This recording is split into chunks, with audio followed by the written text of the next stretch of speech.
Hello students, I welcome you all for this lecture series CS831 Data Structures. And this is Jamir Basha, Professor and Head, Department of Computer Science, Hindustan Institute of Technology. This course is offered in the odd semester of 2020-2021, third semester. We'll get into the content. In this particular video, we'll try to cover about the objectives and outcomes of data structures, syllabus outline basically from Anna University, Chennai, and the definition, what is data structures, why data structures, and different perspectives of data structures, how data structures is practiced in home, how a data structures is appearing in the real world, and followed by a few challenges of computers in modern world. Then we'll try to understand how data structures is implemented in computers.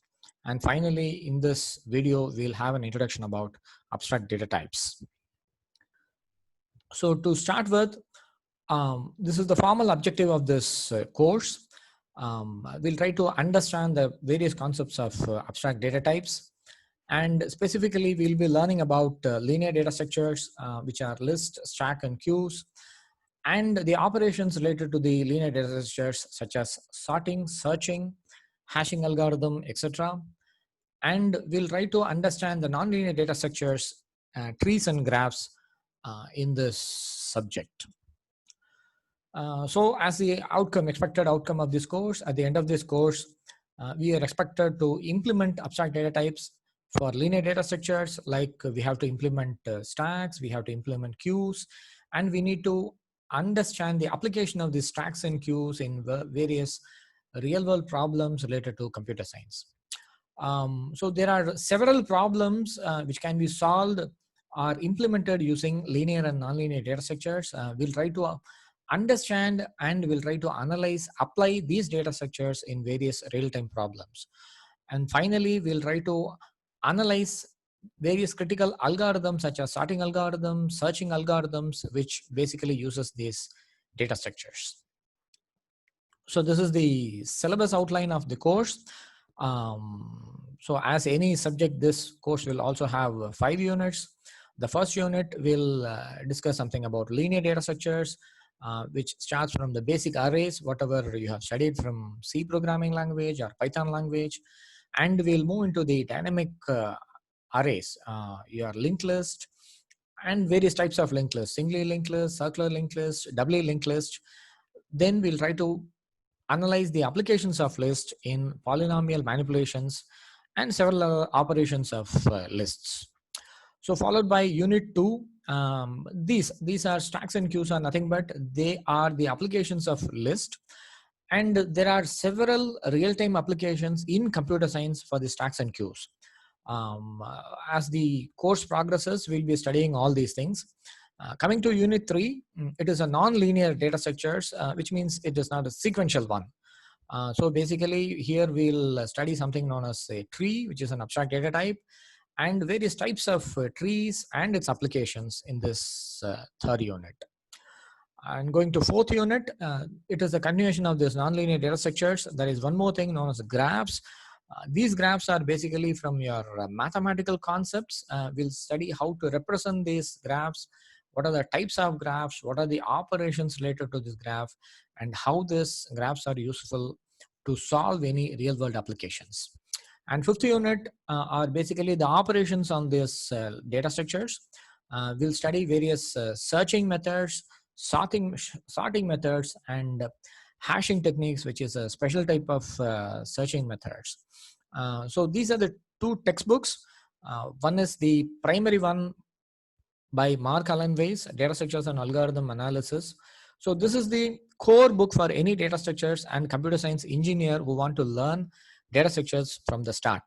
I would recommend you to buy this book, and you can have it throughout your lifetime, throughout your IT career. And second book is your data structures using C, which was written by Rima Tereja. This is also an additional book which you can use it for references and additional study materials. So we'll get into the subject. We'll see what is formal definition of data structures. So when I say data structures, it is a computer science subject. Though it is a computer science subject, the subject is, or the concept of data structures is derived from pure mathematics. It's not going to be very complex mathematics. The basic mathematics, like your arrays or your matrix or your graph structures and other things. So with that introduction, the formal definition for data structures goes like this. It is a logical or mathematical model of a particular organization of data. So it is all about how we are going to organize the data, how we are going to access the data, and the degree of associativity, that is whether it is associated as an one-to-one relationship, one-to-many relationship, or many-to-many relationships, and ultimately how we are going to process the information represented in such data structures. So to start with, we'll try to understand the data structures in our daily routine perspective. Now, you can see the picture of a shirt, your cell phone charger, and your bag, your phones, your shoes, your chargers, your pen, everything in a single shot. Now, you just imagine your home environment, and you please try to understand where these objects are kept in your home and in which order it is kept. So basically, your shirts are arranged in your wardrobes, your shoes are put in your shoe racks, your chargers will be in your plug points, and your pen will be in your bookshelf or pen stand, and watch will be in your cupboard, and your bag in the cupboard itself.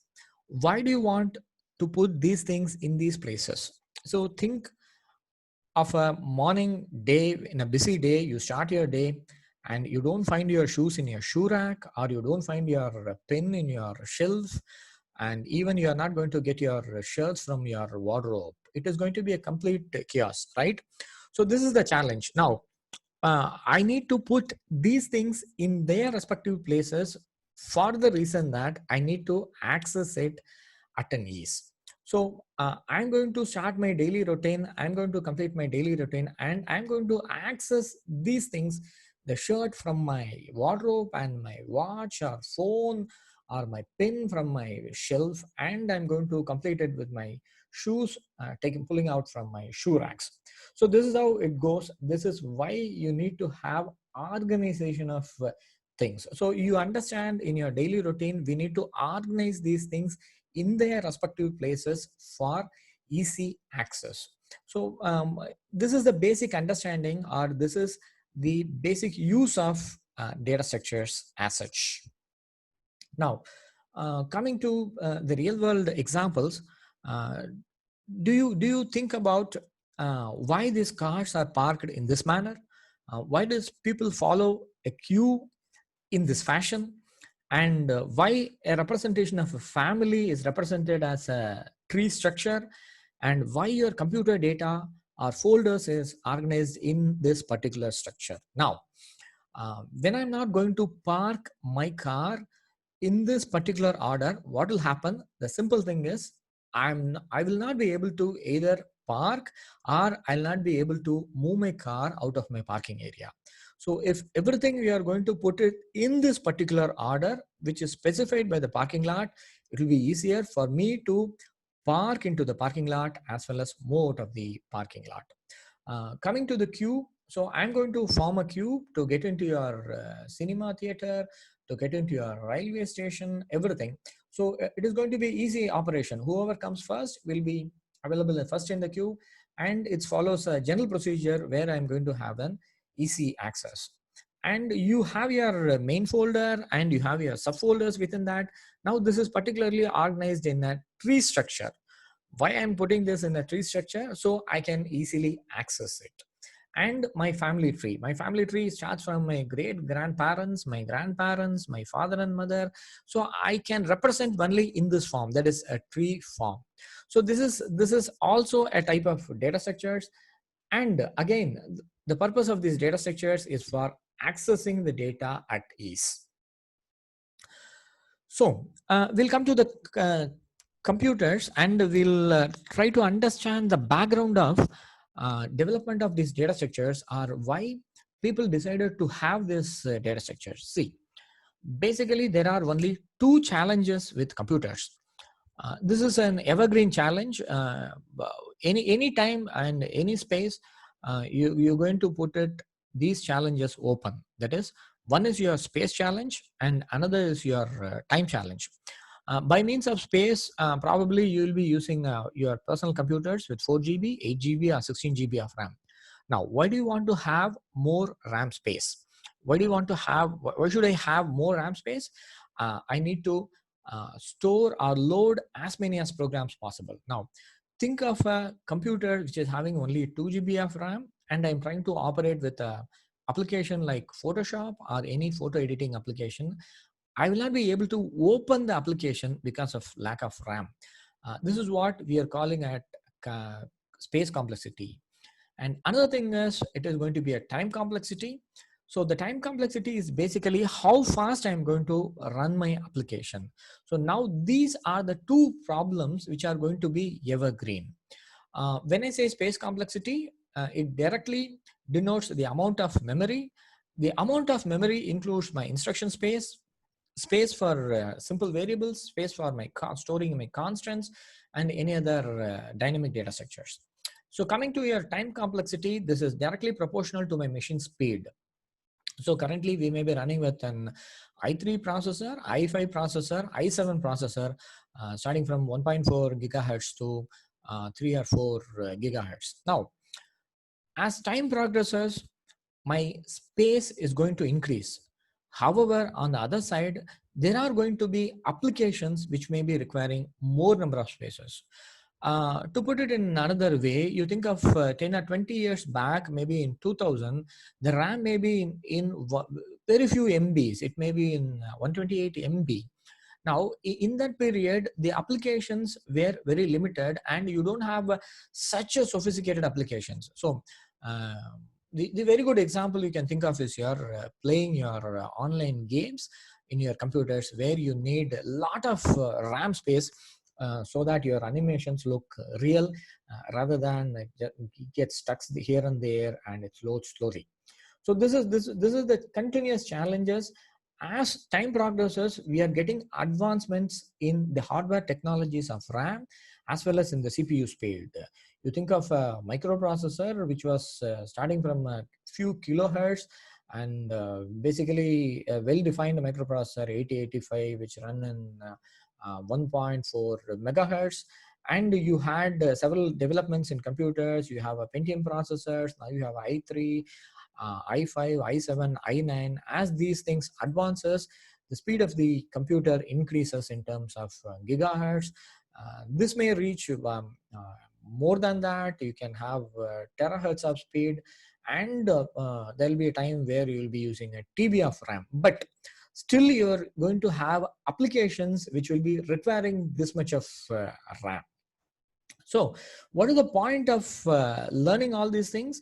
The point is, we know the hardware technology is going to improve and we are going to have additional RAM or high power RAM. But as such, the application is going to consume a lot of this RAM. So, as a software engineer, what is my role here? As a software engineer, what is my role in space complexity? As a software engineer, what is my role in time complexity? See, given a huge amount of RAM, as a software engineer, I'm going to write a program which is going to use the space very smartly. I'm going to organize my data, organize my code in such a way that it is going to efficiently use my RAM space in such a way that I can run more programs. So this is basically why you need data structures. By studying data structures, what I'm going to do is I'm going to come up with a specific organization of data which is very useful for my application. First thing is it should be accessible and very useful for my application. Second thing is it is going to efficiently use my RAM memory. And second thing is your CPU speed. As a part of your software engineering methodology, I'm going to come up with an algorithms which is going to run in an optimized time rather than consuming huge speed. So with that, we know that your processor speed is going to increase, and your RAM size is also going to increase. But what is the rate of increase? So this is Moore's law. This is a representation of the Moore's law. This basically represents the growth of your computers from 1970 to 2020. So the understanding is your processor speed is going to get doubled in every 3 years. So this is the basic thing of any VLSI design or hardware design, where your speed is going to double in every 3 years. You can see now we'll focus specifically on computers. You can see how the things are organized in computers. This can be a snapshot of an R. It can be an example of an implementation of these data structures within your computer memory. You can see a binary tree. You can see a stack, how these classes are stacked on each other, and you can see a memory here. You have an unbalanced tree here. This is a simple array, a sequential data, and your heap. Just it's put all things are put together. Now this is the balanced tree, where you can see that number of cups on the left hand side is equal to the number of cups on the right hand side, and you have a linked list where these things are associated to each other, and you have a sparse matrix where your cups are put in a specific order in a sparse manner. So entirely your data structures, all these data structures are going to be abstract data types. Now it is very important to have an understanding about what is an abstract data type. Before going into a general definition, please look into this picture. I can say an animal, and I'm going to represent the animal with the legs, how many number of eyes it's going to have, and how many number of ears it's going to have. These are the data which is going to help me to represent how an animal will be. And there are certain operations or functions done by this animal, how this animal is going to run, what is the speed of this animal, what is the food it is going to eat. All these things are the operations related to this animal. Now, when I go to specifically to the lion, I say that the lion has 4 legs. The food for lion is it's a wild hunter, and the speed will be in 30 or 40 kilometer per hour. Then I come to a snake, where it's not going to have any legs, and the eating habits of a snake. Then the bird, which is going to have 2 legs, and what it's going to feed based on the particular bird, it's going to feed any domestic foods. Now, so as such, an animal here is an abstract representation. Unless otherwise you have a specific property saying that it has 4 legs, it is going to eat this thing, the color of the animal will be of this type, and these are the characters of the animal. You will be defining a specific animal, and the operations also, it will differ from one animal to another animal. Now, when I say an animal is an abstract entity, now this lion is a discrete entity of an animal, or the lion is a type of animal which is a concrete component. Now, so what is the general definition of abstract data type? Abstract data type is a type for objects behavior defined by a set of value and set of operations. Here, the set of values in this example are legs, the eyes, the color, all these are set of values of a specific entity, and the operations, how fast is going to run, how it is going to feed, how it is going to breed, everything are the different operations of this animal. So these are the different types of data structures we are going to learn in this subject data structures. Majoritarily, we are going to classify this as linear and non-linear. Whenever I'm going to put a data in a sequential order or in a subsequent memory locations, I'm going to call it as a linear data structures. For example, a simple array, linked list, stacks, queues are all arranged in a linear fashion. And several of my applications are going to use non-linear data structures. For example, a folder structure in your computers is not a linear structure. It is a tree-like structure where you'll have inner folders arranged in a tree-like fashion rather than a linear fashion or in an array fashions. So different type of non-linear data structures are trees, graphs, your tables, sets. We'll be discussing all these things in detail in subsequent videos. So all I'm going to do is going to perform these primitive operations on all these data structures. Now, this is the purpose of organizing this data. Why I want to organize the data in a specific manner. Why do you want to represent your data in an array, or in a linked list, or in a tree, or in the form of graph? So the main purpose of arranging this data in a specific fashion comes from the operations. So these are the operations, and throughout this subject, you are going to study the data structures and the related operations for each and every data structures. So these are the primitive data operations. One is starts from your traversing, which is nothing but parsing through all the elements in that particular data structure. For example, array, how you are going to access the array element 1 to array element n. And next thing is search a particular element in the data structures, and inserting, how I'm going to insert a new element into the existing data structures, how I'm going to delete an existing element, then sorting and merging, which has lot of applications. So with that, we'll conclude our introduction about this data structures.